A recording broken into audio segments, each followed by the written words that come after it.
So a roller coaster with an initial velocity of 4 meters per second is 20 meters above the ground.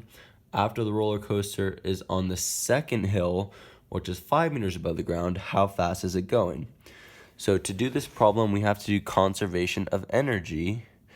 So all the initial energy is going to equal all the final energy.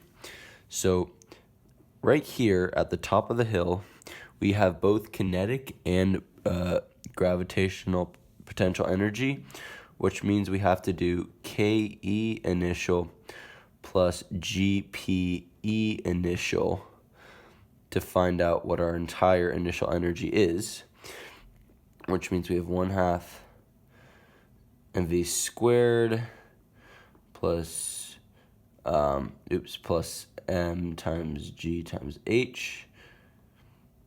And in this problem, we don't have a mass for the roller coaster, but because our energy over here is also going to have a mass, it's going to cancel out in the end.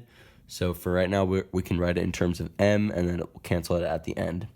So we have 1/2 times m times 4 meters per second and squared plus mass times 10 meters per second times 20.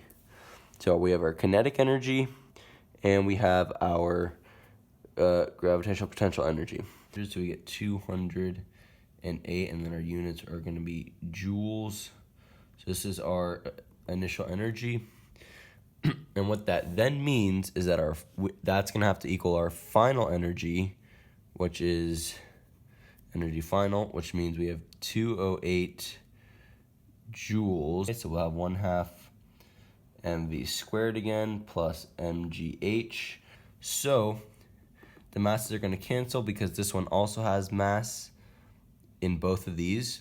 So then we have 208 joules equals 1/2 v squared plus 10 meters per second times 5, which means we're going to v squared equals 316, and our velocity equals the square root of 316, which means our velocity is going to be 17.8 meters per second.